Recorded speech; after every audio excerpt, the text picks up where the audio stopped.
you have to pay taxes, or else you're not going to get nothing done. I mean, sometimes on a week-to-week basis, you're like, wow, that's a lot coming out of my paycheck. People should really start asking questions as far as where our money is really going.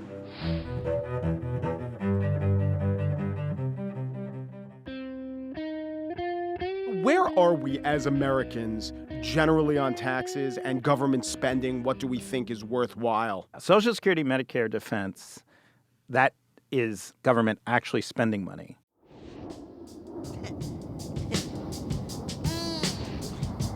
You know what we need, huh?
Think about that. The arguments we have of the Department of Education, almost literally a rounding error. Most of the debates about how government spends money is politicians finding a way to grab someone's heart and make it seem as if some narrow thing they care about is really what government spending means, either good or bad. I'm going to stop the subsidy to PBS. I'm going to stop other things. I like PBS. I love Big Bird. Give me one damn program he said he'd cut. He has cut entitlements. There's no more cuts to make. When someone says we don't have enough money for this space probe, you are removing the only thing that gives people something to dream about tomorrow. When I think of government spending, one of the first things I think about is my dad lives in housing that is sponsored by the government.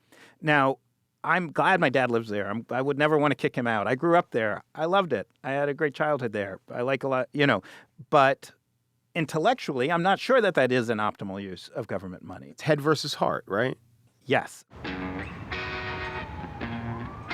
You worked there, George, you told me. Yes.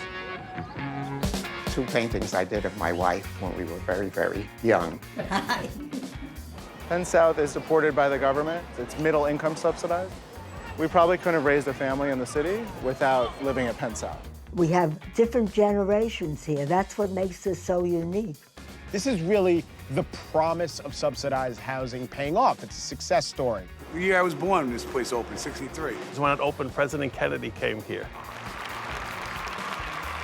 If you want to have equal opportunity for all Americans, if we want to rebuild our cities, if we want to make this country as wonderful a place as it can be for the 300 million people who will live in this country within 40 years, then we have to do our task today. We obsess over things like welfare and foreign aid and solar panels, but almost all of it is Social Security, Medicare, defense. So what's the right discussion to be having about the big things? I think the obvious one that is most misunderstood is the Social Security number and just how to feel about that. My grandmother was a Russian immigrant, and she didn't read English, but she used to listen to the radio all the time, and she said, "Thank God for Social Security." That was her favorite saying. And she was right. Bicep curls again. Oh, is it in? Good. I don't even think I'm going to be able to retire at 65. Maybe 70. I don't think that's the magic number anymore, especially for our generation. The more that people are being put back to work, the more taxes they are paying. And then you get it in the middle and you get both sides. Kids going to college and mother-in-laws that need money. Middle generation. It does get tough, yeah. I think Social Security gets overblown with either no adjustments or very minor adjustments. Social Security is fine. There's a broad consensus, and there's huge room for compromise and agreement.